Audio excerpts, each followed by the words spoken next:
Se conoce como consejo genético prenatal a la serie de consultas y sesiones proporcionadas a quienes desean ser padres, idealmente antes de la concepción, a fin de evaluar los factores de riesgo para trastornos congénitos.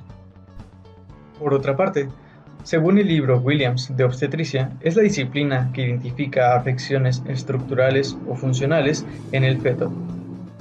Se estima que a nivel mundial la prevalencia de cromosomopatías es de 6 personas por cada 1000 habitantes, lo cual significa que de cada 1000 nacidos, 6 podrían tener algún defecto genético. En México, la prevalencia de anormalidades cromosómicas en la pérdida de embarazos tempranos es del 50%. Las aneuploidías son un 11.6% de todas las muertes fetales y neonatales.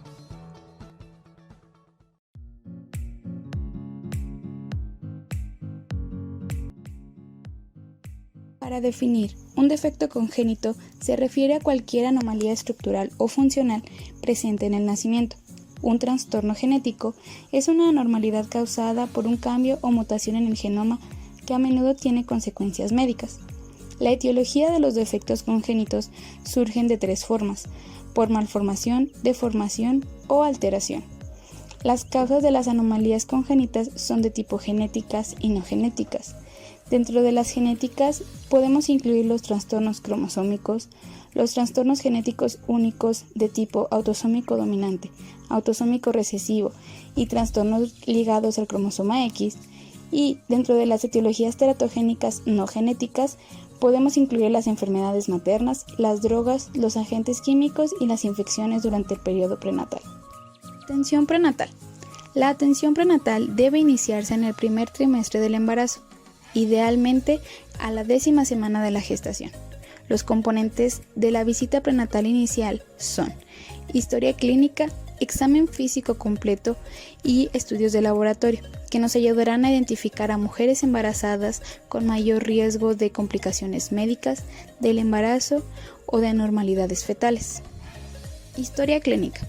Debe de hacerse de forma completa y los principales elementos a indagar son la edad materna, que tiene una relación con la incidencia de aneuploidías cromosómicas, historia obstétrica, con antecedentes de morinatos y abortos que pueden estar relacionados con alteraciones cromosómicas, historial médico personal, indagando sobre enfermedades crónicas, inmunizaciones, uso y abuso de sustancias como la nicotina y el alcohol, medicamentos teratogénicos, infecciones previas o actuales, nutrición, actividad física, trabajo, además de la historia médica familiar, que pueden sugerir trastornos hereditarios que afecten al feto, historia clínica ginecológica, historia clínica del embarazo actual, exposición a agentes ambientales potencialmente tóxicos en casa o en trabajo, e información psicosocial, indagando sobre depresión y ansiedad.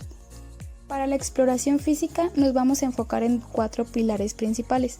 El primero, que es la somatometría, donde por medio del cálculo del índice de masa corporal vamos a asesorar a mujeres con alto y bajo peso sobre los riesgos específicos en el embarazo.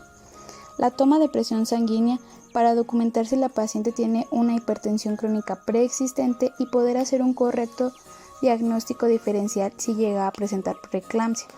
La exploración ginecológica, donde nos vamos a enfocar en el tamaño uterino, y la exploración fetal, donde lo más importante es revisar la actividad cardíaca fetal.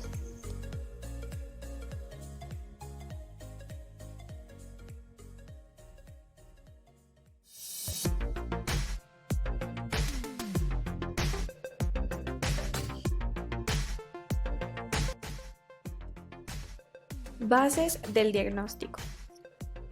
El Colegio Americano de Obstetras y Ginecólogos recomiendan que se ofrezca la detección a todas las mujeres que se presentan para atención prenatal antes de la semana 20. Estas pruebas ahora están disponibles para mujeres embarazadas en todos los trimestres del embarazo. Cribado del primer trimestre. Este se realiza entre la semana 11 y 14, cuando el feto tiene una longitud cráneo-caudal entre 38 y 45 milímetros. Este cribado incluye la detección de compuestos en suero materno, conocidos como la subunidad beta libre de la gonadotropina coriónica humana y la proteína plasmática A. Además, se realiza una valoración ecográfica conocida como la translucidez nucal.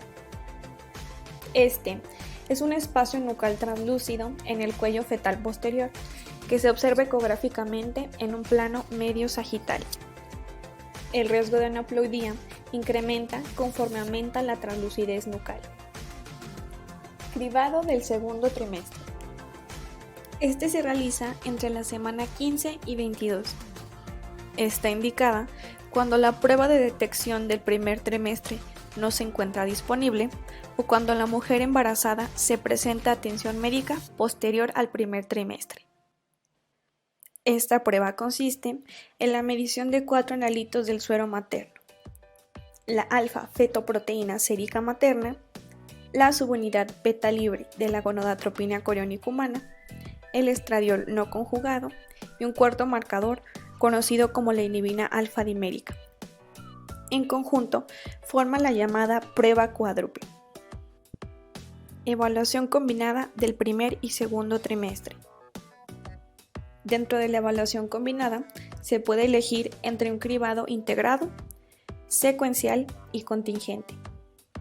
El cribado integrado en suero consiste en la combinación de la prueba cuádruple del segundo trimestre y de las pruebas séricas y valoración ecográfica del primer trimestre. Sin embargo, en la detección secuencial contingente, a las pacientes se les clasifica en un riesgo alto, intermedio o bajo, de acuerdo a los resultados del cribado del primer trimestre. Si a la paciente se le clasifica como riesgo alto, será necesario el asesoramiento genético y la realización de una prueba invasiva, ya sea una biopsia de vellosidades coriónicas.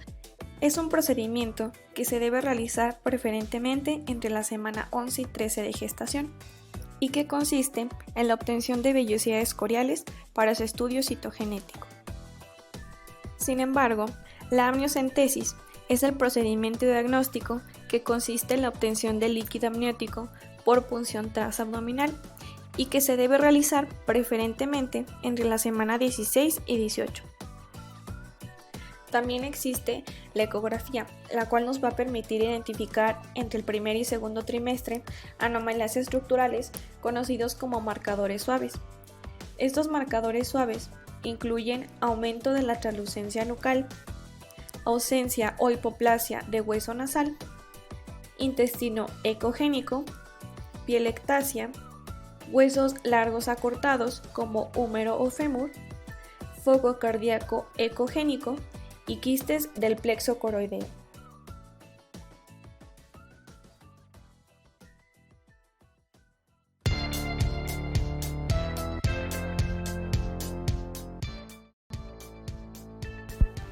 Tratamiento.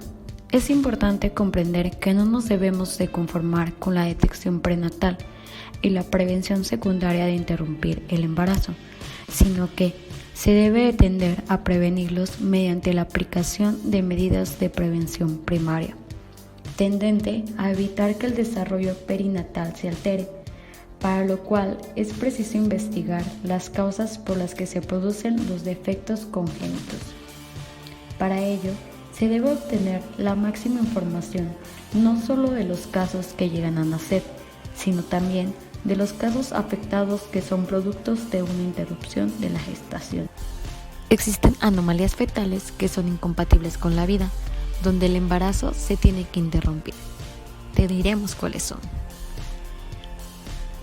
anencefalia, exencefalia, acráneo, holoprosencefalia al ovar, agenesia diafragmática, agenesia renal bilateral, ectopia cordis, pentalogia de Cantrell, síndrome de bandas amnióticas, Limb Body Wall Complex, osteogénesis imperfecta tipo 2, displasia tanatrófica, triploidías, trisomía 18, trisomía 13 y trisomía 9. Hablemos del tratamiento de segundo nivel y de tercer nivel. Son anomalías fetales con un potencial para un tratamiento quirúrgico intrauterino, como lo son las obstrucciones del tracto urinario, la hernia diafragmática y el mielomeningocele. Conoce los principios para el tratamiento intrauterino. 1. Tienes que tener un conocimiento preciso de la historia natural de la enfermedad. 2.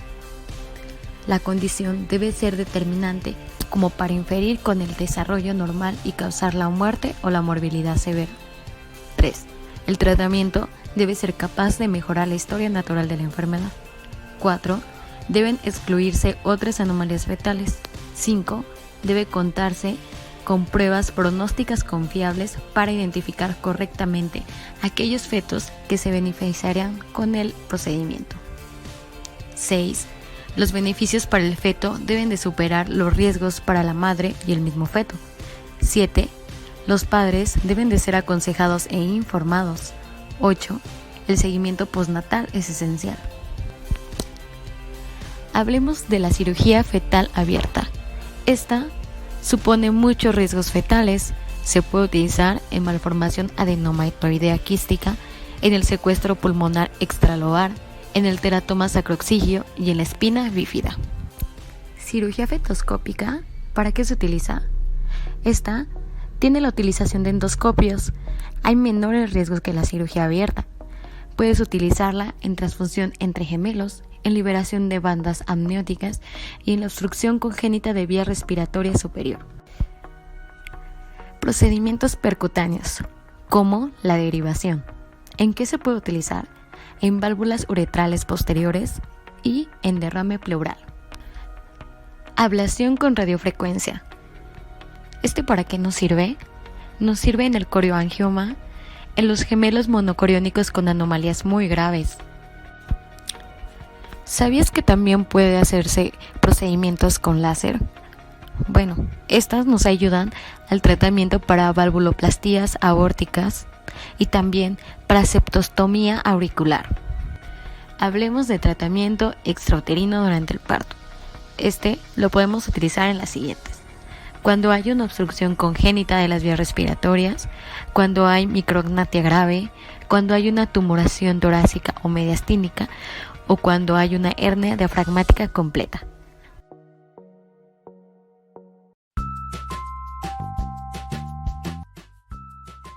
Consejo genético. Es el estudio que se realiza a través de la valoración clínica y estudios especializados, citogenéticos, bioquímicos, radiológicos o moleculares, para saber si existen riesgos de que en una familia se pueda repetir o bien presentarse por primera vez alguna malformación congénita o cualquier enfermedad independiente de la causa, sea genética o no. Es muy importante que exista un servicio de salud individual o familiar orientado a facilitar decisiones de la pareja sobre la reproducción, basada en la comprensión y en el conocimiento del riesgo de recurrencia de una afección genética en su descendencia. ¿Y qué necesitamos evaluar? Bueno, se necesita evaluar su historial médico personal y de su familia, un árbol genealógico. Se solicitan pruebas genéticas, se evalúan los resultados de estas pruebas. Se ayuda a los padres a entender los resultados para que tomen decisiones informadas sobre cómo proceder a continuación. Las pruebas genéticas ofrecen resultados complejos. Entender qué significan es saber dónde entra el asesoramiento o consejo genético. ¿Y qué hacen estos consejeros o asesores genéticos? Ayudan a identificar y a interpretar los riesgos de la descendencia de tener un trastorno de base hereditaria. Explican cómo se transmiten estos trastornos y sugieren las pruebas pertinentes. Sobre todo, explican las distintas posibilidades que se podrían tener como resultado. ¿Y quién debe consultar a un asesor genético? Aquellas personas que tienen o piensan que podrían tener un trastorno hereditario o el defecto de nacimiento. Mujeres que están embarazadas o tienen pensado tener un hijo después de los 35 años de edad. Parejas que ya han tenido un hijo con algún trastorno hereditario o un defecto de nacimiento. Las parejas cuyos bebés tienen una enfermedad genética diagnosticada mediante un tamiz neonatal. El momento ideal para visitar un asesor genético es antes del embarazo. Es cuando el asesor genético puede atender cualquier factor de riesgo. Las mujeres que han tenido 3 o más abortos espontáneos, parejas formadas por primos directos o parientes de sangre cercana, riesgo por consanguinidad, quienes están en contacto con un posible agente teratógeno, padres que son portadores de una enfermedad genética recesiva.